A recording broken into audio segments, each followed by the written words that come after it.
ముత్యాలు పెంపకం. నీటిలో జీవించే మొలస్కా జాతికి చెందిన ముత్యపు చిప్పల్లో ముత్యాలు తయారవుతాయి. మొదటగా కొన్ని ఇసుక రేణువులు ముత్యపు చిప్పలోనికి ప్రవేశిస్తాయి. అవి కలిగించే చలనం వల్ల ముత్యపు చిప్ప వాటిపైకి ఒక ప్రత్యేకమైన ద్రవ పదార్థాన్ని విడుదల చేస్తుంది. అది గట్టిపడి ముత్యంగా రూపాంతరం చెందుతుంది.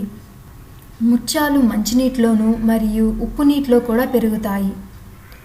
ఏ నీటిలో పెరిగినా కాల్షియం కార్బోనేట్ అనే పదార్థంతోనే ముత్యాలు తయారవుతాయి.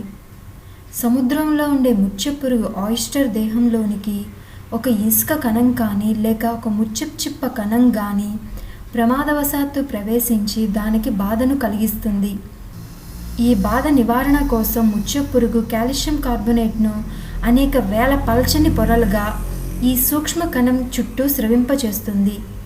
ఈ పొరలు క్రమంగా ఘనీభవించి ముత్యం తయారవుతుంది. ముత్యపు చిప్పలోనికి ఇసుక రేణువులు ప్రవేశించిన తర్వాత 12 నుండి 14 నెలలు పడుతుంది ముత్యం తయారవడానికి. ఒక చిన్న ముత్యపు పురుగు తన ఆవేదనను అత్యంత లావణ్యమైన ఒక ముత్యంగా మారుస్తుంది. ముత్యాలు అనేక ఆకారాల్లో తయారవుతాయి.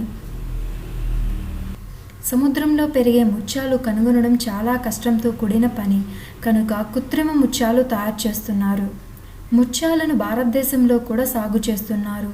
ముత్యాలు సాగు చేయడానికి శిక్షణ కూడా ఇవ్వడం జరుగుతుంది.